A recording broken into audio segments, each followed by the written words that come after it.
Chapter 1. Jones had been calling Recker's phone multiple times an hour for the past 2 days, not getting a response to any of his calls or messages. He was beyond worried at that point. He knew something had happened. Something had to have gone terribly wrong. Whatever it was, he knew it must have been gravely serious for Recker to not get back to him. Not only that, but Recker didn't complete the assignment. In the 9 months they'd been in operation, it was the first time Recker didn't successfully complete the task. It was supposed to be an easy mission, at least as easy as any could be in their line of work. He was supposed to be looking after a woman who was being stalked and harassed and had recently received a death threat.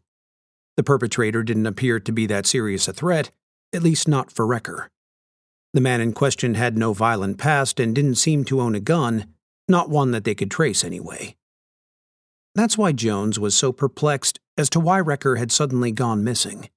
He couldn't find any signs that Recker willingly left town, or had been taken to a hospital, or had been taken to a city morgue.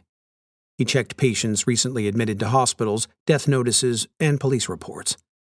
He hacked every database he could think of that his friend might show up in. But nothing matched Recker's description, or the area he was supposed to be in. It was almost midnight and Jones was close to calling it a night.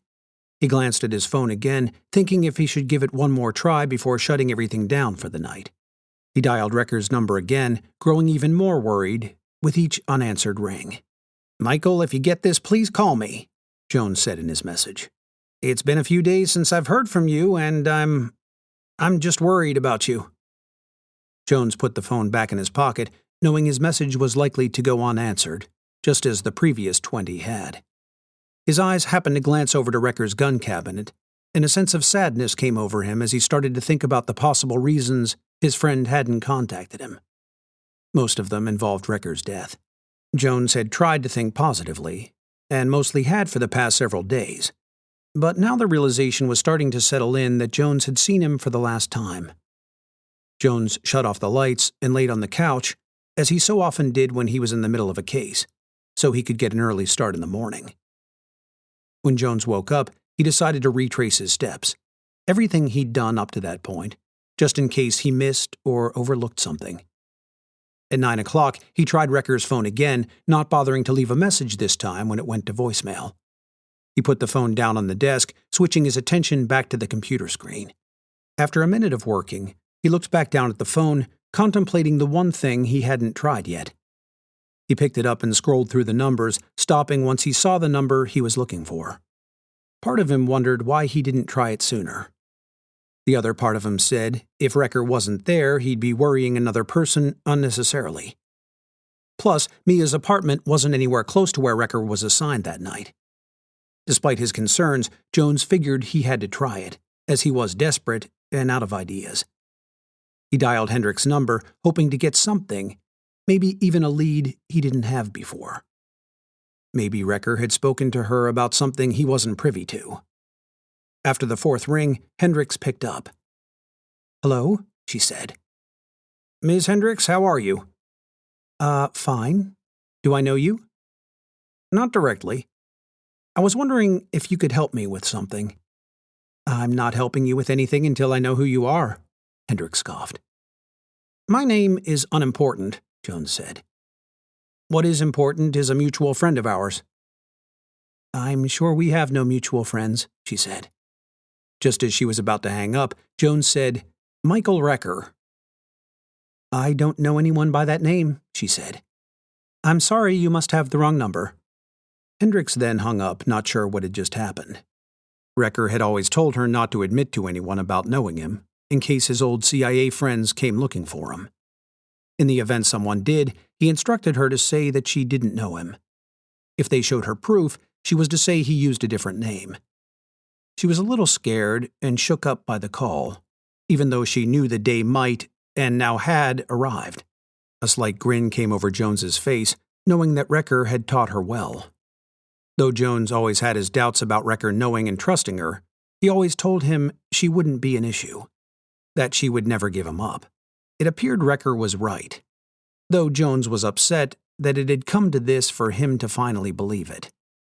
Jones could have just left well enough alone, but something was tugging at him that she knew something. He didn't know how he'd break through her wall, but he had to try again and convince her that he was on the same side. He rang her number again, hoping she'd answer once more and that she didn't ignore the phone. After a few rings, she picked up again.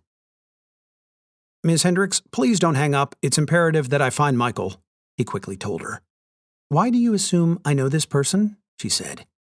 "Because he's told me you've become friends. He's the one who helped you with your former boyfriend, Stephen Eldridge."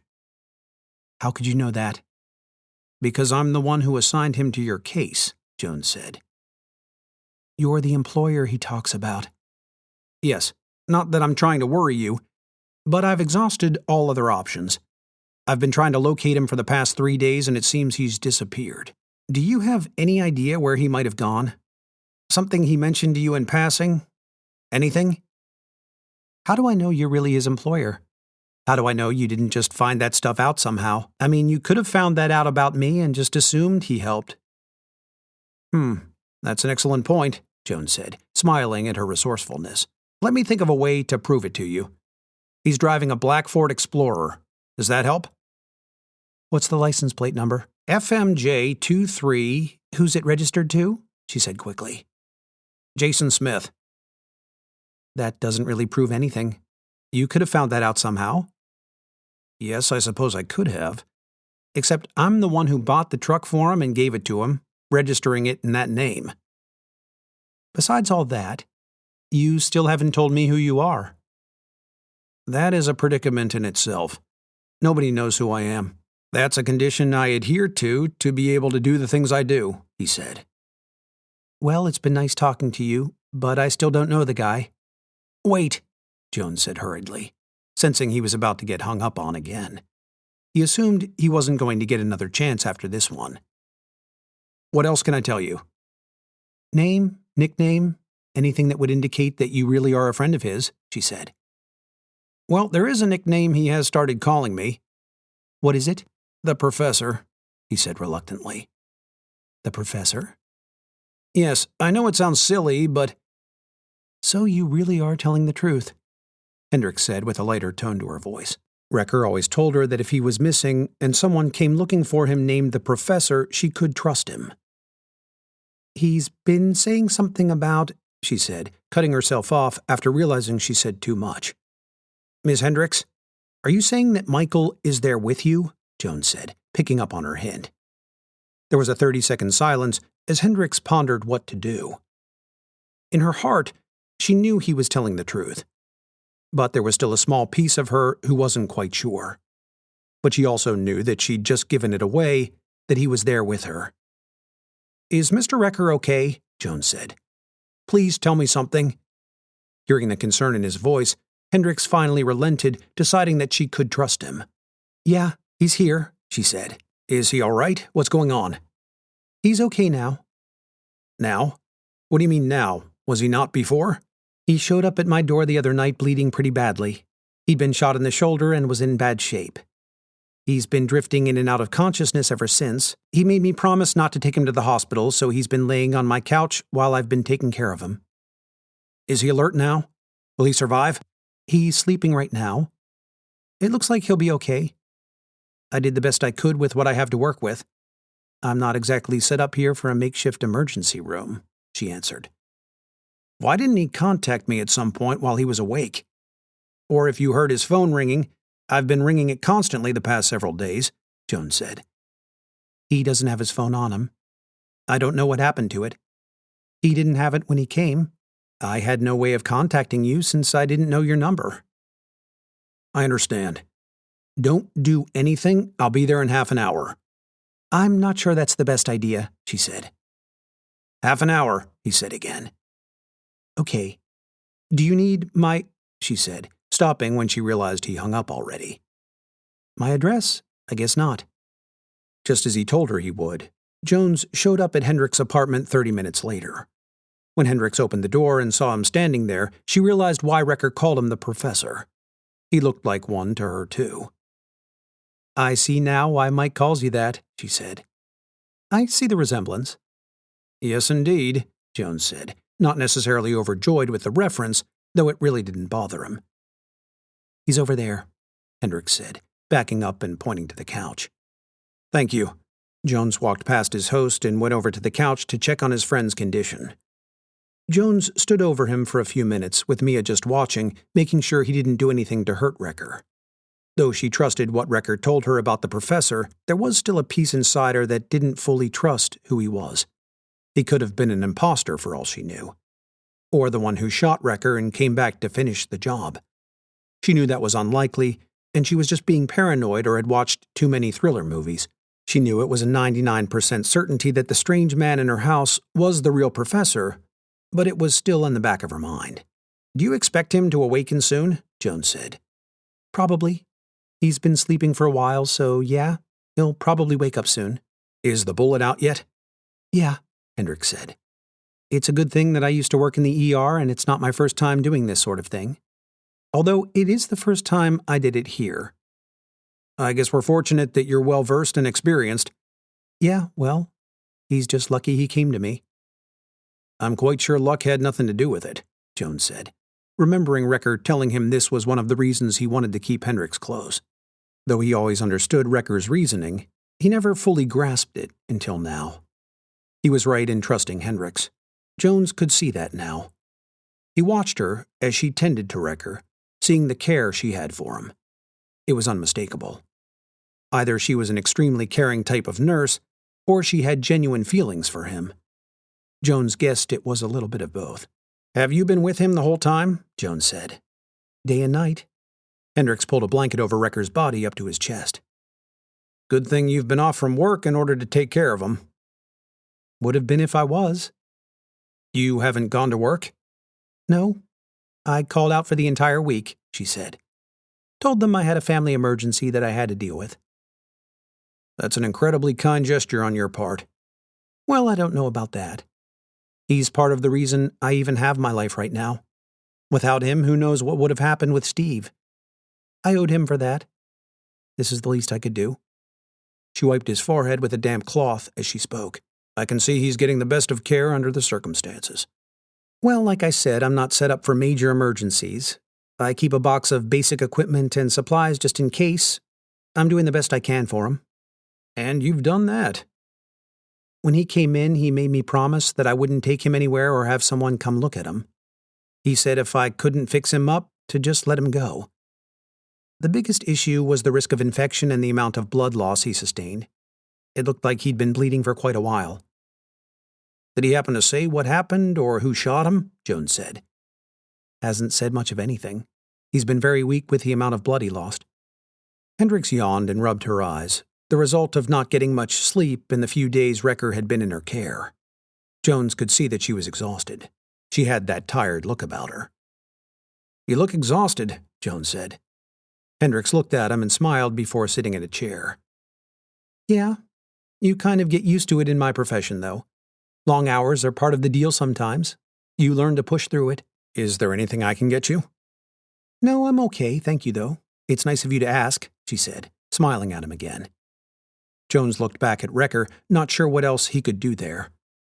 It seemed as if he was getting the best of care under the circumstances. Until he awoke, he wasn't sure there was any other reason for him to be there. "Well, I can see you're doing everything possible for him, so I won't stand in your way anymore," Jones said. "If you don't mind, I'd like to come back around lunchtime, see if he's up yet." "That should be fine." "Great. I'll bring lunch." "Oh, you don't have to do that." "On the contrary, you've done a wonderful job here. I can see you're exhausted and probably haven't had much time for yourself. It'd be my pleasure." "Okay. Well, if you insist." "Turkey BLT with French fries on the side sound good?" Jones said, knowing from her file that was one of her favorite sandwiches. Yeah. I would actually love that. That's one of my favorites." "Did you know that somehow?" she said. Jones allowed himself a small grin and a shrug of his shoulders.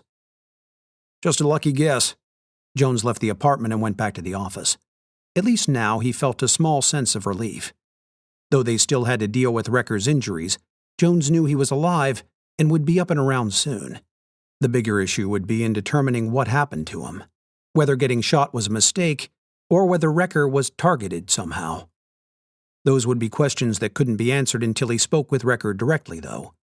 Finally knowing that Wrecker was okay, Jones was able to get some work done. It was the first time in days that he could concentrate on work without getting distracted by wondering about Wrecker's health. A little after 12, just as he said he would, Jones dropped what he was doing to go visit Wrecker again. He stopped for sandwiches along the way, including Hendricks' favorite. Once he got to her apartment, he saw her warm smile greeting him as he brought in bags of food, one in each hand. As soon as he stepped inside, Jones noticed Wrecker sitting up on the couch, looking alert and well-rested. "Well, it's good to see you finally rejoin the ranks of the living," Jones said. Wrecker smiled. "Good to see you too." Although he looked better, he sounded weak to Jones. "You don't seem surprised to see me." "I've been up for a while," Wrecker said. "Mia told me you came by this morning. Got a sandwich in there for me?" Jones looked over at him as he put the bags down on the kitchen table. "It just so happens that I do. I was anticipating you being awake and hungry. Well, maybe hoping more than anticipating." "He woke up about an hour after you left this morning," Hendricks told him. "I would have called you and let you know, but you didn't leave your number." "Oh, I didn't think about that, Miss Hendricks," Jones said, holding her food up for her to see before setting it on the table. "Thank you. Before we get too much further into anything, can you please stop with the miss thing?" she said. "I hate being called miss. Just call me Mia." "He has a thing for proper pronunciation and pronouns," Wrecker said, laughing at Jones' expense. "Very well, Mia," Jones said, blushing. Hendricks walked over to the table and sat down, eagerly taking her turkey BLT out of its white styrofoam container. Wrecker slightly lifted himself off the couch to see what she was eating. "That a turkey BLT you got there?" Wrecker said. "Yes," she said. "Quite a coincidence, huh?" "Sure is." "I mean, someone I don't know brings me lunch and it just so happens to be my favorite sandwich." "Amazing how that works sometimes, isn't it?" Hendricks shook her head and rolled her eyes. "So, what do I call you?" she said to Jones as he sat down across from her. He looked at her, his eyes opened wide, unsure of his reply. It was like he was taken off guard with a question. "I'm not sure that's relevant." Jones took a small bite from his sandwich and chewed slowly, hoping that would be the end of the questions. "Well, if we're going to be around each other, don't you think I should call you something other than the professor? That's kind of awkward." "I wasn't aware we were going to be seeing each other." "Well, if you're going to visit Mike while he's in my care and eat in my apartment, I'd say that qualifies." Jones looked to Wrecker for help. The wounded man gave none. "She has a point," Wrecker said with a smile. "I'm very reluctant to give people my name," Jones said. "With what we do, there are a lot of complications involved." "And here I thought there was nobody on this planet more secretive than Mike," she said. Wrecker laughed. "Why don't you just tell him your name? Not like it's your real one anyway." Jones looked at his partner, deliberating with himself on whether he should reveal it. He finally relented, figuring it wouldn't do much harm. "Very well, you can call me David." "David. Okay, was that so hard?" Hendricks asked. Actually, it was somewhat difficult." "David what?" Jones." "Jones?" "Originality isn't one of his strongest attributes," Wrecker said with a laugh. "I can see you're getting back to your normal self," Jones said in his usual dry tone of voice. "All it takes is the best nurse in the world." "When did she start showing up?" Hendricks sarcastically said. "Don't be so facetious, Miss Mia," Jones self-corrected. "You did a fantastic job." "It was a bullet wound to the shoulder. It's not like I performed brain or heart surgery in a dimly lit dungeon somewhere." "Still, considering the circumstances, you should feel good about what you've done. If not for you, he'd probably be dead." "Yeah, well, let's just not make this a regular occurrence,"